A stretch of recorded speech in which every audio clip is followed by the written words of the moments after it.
नमस्कार, मैं हूं आपके साथ मयंक। आज 11 अप्रैल है और ईरान और अमेरिका के बीच इस्लामाबाद में बातचीत हो रही है। लेकिन इसी बीच बड़ी खबर है इजराइल से। इजराइल के 4 शहरों में भयंकर हमले हुए हैं, जबरदस्त हमले किए हैं और हिजबुल्लाह ने लिया है बड़ा बदला। देखिए, कल आईडीएफ ने जिस तरह से हमले किए लेबनान में, बेरूत में और दक्षिणी लेबनान में हिजबुल्लाह के कई ठिकानों को निशाना बनाया गया। उसके बाद पिछले कुछ घंटों के अंदर हिजबुल्लाह की तरफ से बड़ा अटैक हुआ है इजराइल में।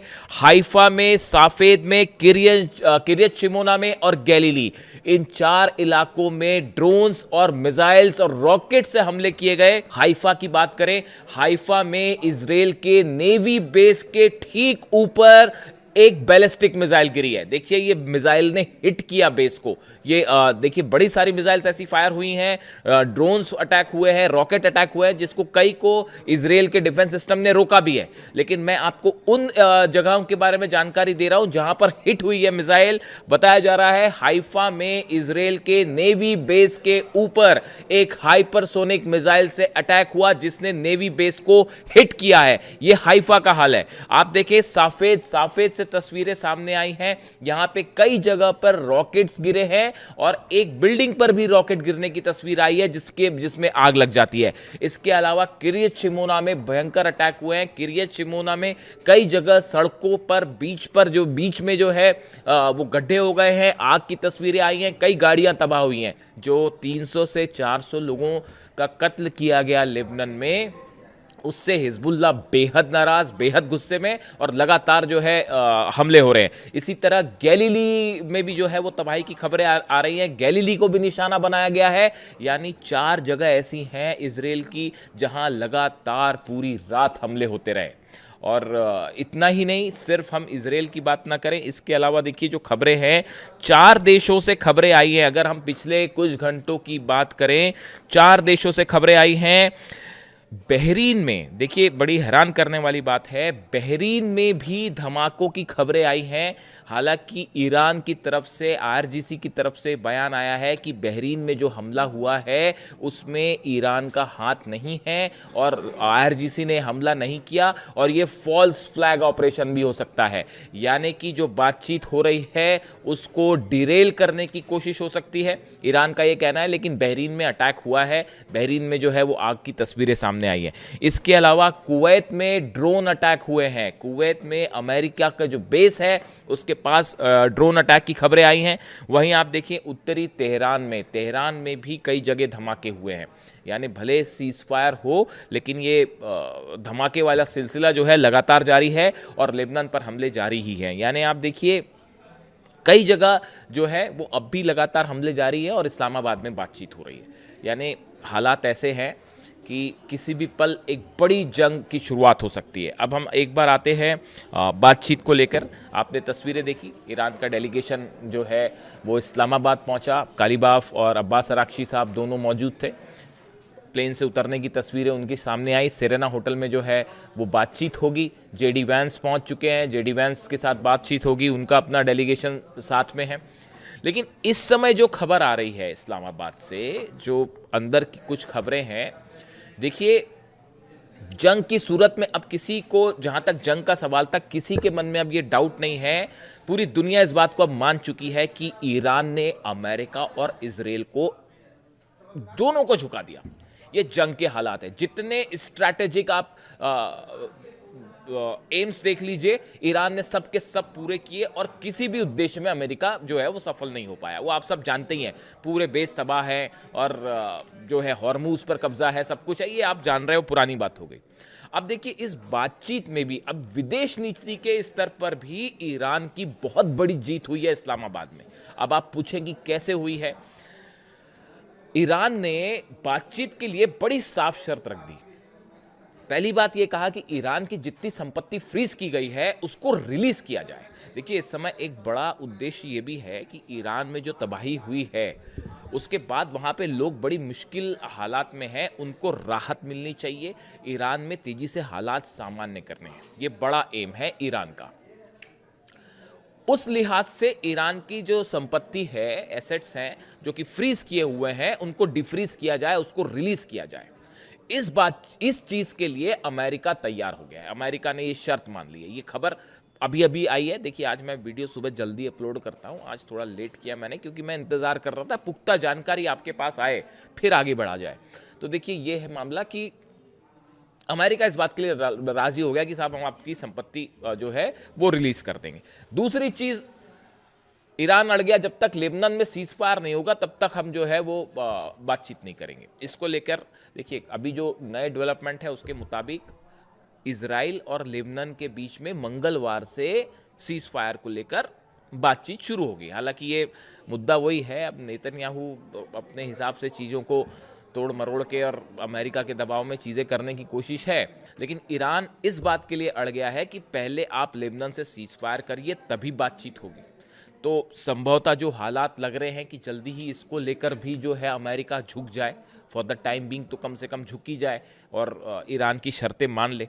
इसके अलावा आप देखिए, हॉर्मूज को लेकर भी ईरान ने अपना प्लान सामने रखा है कि हॉर्मूज जो है वो पूरी तरह तो नहीं खुलेगा, हम अपने मुताबिक खोलेंगे, एक जहाज़ों की संख्या निश्चित कर देंगे कि ये 15 जहाज हैं रोज़ जो वो वहाँ से निकलेंगे। यानी हॉर्मूज को लेकर भी ईरान ने अपनी शर्तें रख दी। ऐसी जो प्रमुख 3-4 शर्तें हैं जो कि इस बातचीत को शुरू करने के लिए, ये डील की शर्तें नहीं है, आप समझिए इस बात को। वो शर्तें अलग हैं कि जो है यूरेनियम एनरिचमेंट का क्या होगा, 450 केजी जो यूरेनियम है उसका क्या होगा, न्यूक्लियर प्रोग्राम का क्या होगा, वो सब बातें अलग है। ये बातचीत शुरू करने की शर्तें थी, ईरान ने रखी थी कि भाई अमेरिकी सेना को पहले पीछे करिए आप, ये भी एक हिस्सा था। तो ये जो शर्तें हैं, ये इन पर जो है अमेरिका लगभग राजी दिख रहा है, जैसा ईरान की मीडिया से खबरें। ये ईरान की विदेश नीति की जबरदस्त कूटनीतिक जीत है, इसको मानना पड़ेगा आपको। देखिए, कूटनीति की जीत हर हालात के मुताबिक जीत और हार तय होती है। कोई ऐसी चीज नहीं है कि ये चीज जीत तय हो गई तो डील सफल हो जाने वाली है। मेरी व्यक्तिगत राय है, डील तो कभी सक्सेसफुल हो ही नहीं सकती, सवाल ही नहीं है डील सक्सेसफुल। ये तो बातचीत शुरू करने के लिए जो शर्तें थी वो मान गया अमेरिका, ऐसा अभी लग रहा है। अब देखिए, उसमें एंड टाइम पे कुछ परिवर्तन हो जाए तो एक अलग बात है, लेकिन फिलहाल ये ईरान की कूटनीति की जबरदस्त जीत है, इसमें कोई शक नहीं।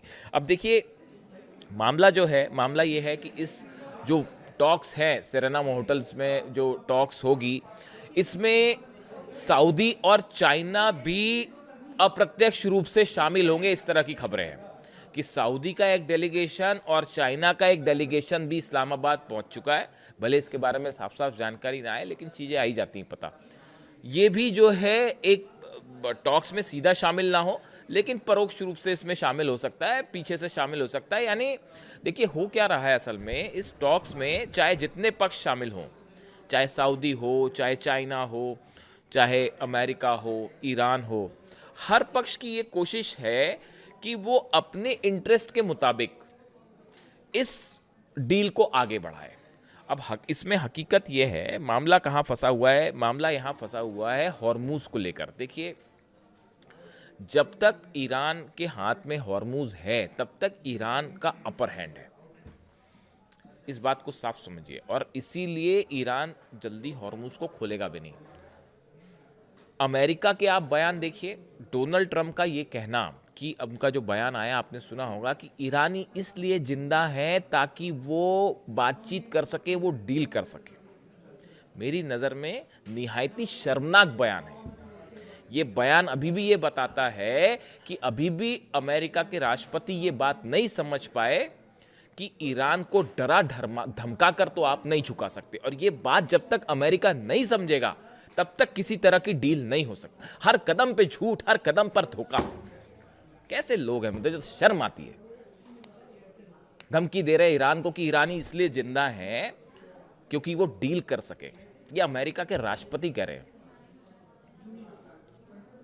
क्या कहा जाए। देखिए, ईरान में अली खामेनी साहब जो है सुप्रीम लीडर, उनका विजन एकदम साफ था। वो सब समझते थे किसकी क्या नियत है, कोई डील विल नहीं होने वाली।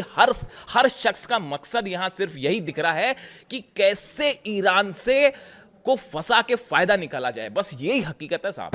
कोई एक भी पक्ष ऐसा नहीं है इस डील में जिस पर ईरान भरोसा कर सके। बताइए किस पे भरोसा कर सके? अमेरिका पे? जो 165 बच्चों पर हमला करके उनकी जान लेता है। सिर्फ तेल चाहिए इनको। हॉर्मुज में ट्रंप फंस गए हैं और गर्दन पकड़ ली है ईरान ने, बस हकीकत इतनी है। और जब तक ईरान के हाथ में हॉर्मुज है, दुनिया का कोई महका लाल जो है वो ईरान को हरा नहीं सकता। ये भी हकीकत है, ये हर स्ट्रैटेजिक एक्सपर्ट इस बात को समझता है। और ये जो डील वील बातें हैं ना, आप समझिए इस बात को। इसीलिए अली खामेनी साहब कहते थे अमेरिका से बातचीत करने का कोई मतलब ही नहीं है। मुझे तो कभी कभी ये भी लगता है कि अगर उनका असैसिनेशन नहीं होता, वो जिंदा होते ना, तो वो अपना डेलीगेशन भी नहीं भेजते और बात ही नहीं करते इनसे। मुझे तो कभी कभी ये भी लगता है। किससे बात करोगे आप? नेतन्याहू से बात करोगे, इजराइल से बात करोगे, अमेरिका से बात करोगे, क्या बातचीत करोगे? तो खैर, अब हालात ये है कि बातचीत होनी है तो ये 4-5 शर्तें जो सामने रखी थी ईरान ने, वो फिलहाल ऐसा लगता है कि उसको लेकर बातचीत आगे बढ़ेगी। लेकिन अब सवाल ये है कि इस बातचीत में होगा क्या? ये जो बड़े मुद्दे हैं, uranium 450 kilo, nuclear programme, missile programme, ये सब चीज़ें ऐसी हैं जो एक दौर में, एक बातचीत में हल नहीं हो सकती। यानी संभावना ये है कि अगर बातचीत होती है तो ये फिर कई दौर की बातचीत होगी, जैसे पिछली बार 6 दौर की बातचीत हुई और बीच में हमला हो गया। तो ये कई दौर की बातचीत हो सकती है। हो सकता है कि पहली बार में खत्म हो जाए बातचीत, मना ही कर दे वो, लेकिन कई दौर की बातचीत हो सकती है। लेकिन इसके बीच में एक कॉमन मिनिमम प्रोग्राम जो है वो सामने आ सकता है कि हॉर्मुज से ऐसे जहाज निकले जाएं, या जो है वो फिलहाल अमेरिकी सेना पीछे हटे, इस तरह की मतलब हमले ना करे। इस तरह का एक बेसिक एजेंडा तय हो सकता है, जिस पे आज जो है वो किसी तरह की मुहर लग सकती है। इस तरह की खबरें हैं, लेकिन समझौते की तरफ वो अभी कहीं दूर दूर तक सीन में नहीं है। और इस बीच जो ये खबरें हैं अलग अलग, जो 4-5 शहरों में, 4-5 देशों में जो धमाके की अलग अलग खबरें हैं, और लगातार लेबनान पे भी हमले जारी हैं, और उधर हिजबुल्लाह जो है वो इजराइल पे हमले कर रहा है। इन सब सूरत में, इन सब सूरत हाल को देखते हुए इस्लामाबाद से जो भी खबर आती है, वो खबर मिडिल ईस्ट में अगले कुछ दिनों में हालात क्या होने वाले हैं इसको तय करेगी। डोनाल्ड ट्रंप का ये कहना कि हमारे जहाज तैयार हैं, उसमें हम और आधुनिक सबसे हथियार तैनात हैं, और हम पिछले बार से भी बड़ा हमला करेंगे अगर डील नहीं हुई तो। यही बात अली खामेनी साहब कहते थे कि ये बातचीत करने के पहले ये तय कर देते हैं कि इसका अंत क्या होगा, इसका निर्णय क्या चाहिए। इसीलिए इनसे बातचीत करने का मतलब नहीं है कि वो पहले से ही तय कर देते हैं कि बातचीत भी करो और ऐसी बातचीत करना और यही निर्णय होना चाहिए, वरना हमला कर देंगे। तो ईरान ने कहा हाँ करना है जो कर लो, चलो। उसके लिए मुस्तफा खामेनी ने आदेश दे दिया है वहाँ पे, वो पूरी सेना एक एक जो है तैयार है, और तेजी से मिसाइल प्रोग्राम फिर आगे बढ़ रहा है। ये जितने लॉन्च पैड्स खत्म हुए थे ना हमले में, वो पूरे 24/7 घंटे जो है वो काम चल रहा है ईरान में, और तेजी के साथ लॉन्च पैड्स फिर से तैयार किए जा रहे हैं, और बड़ी जंग के लिए ईरान तैयार है। यानी जंग के लेवल पर ईरान की जीत हुई है, और विदेश नीति के लेवल पर भी जबरदस्त जीत हासिल करी है ईरान ने। और देखिए कितने सारे देश आज बातचीत करने के लिए जो है वो झुके पड़े, including president of United states. तो अब इस्लामाबाद से क्या खबर आती है इस पर नजर रहेगी, जैसे अपडेट होगा आप तक पहुंचाऊंगा। Thank you so much.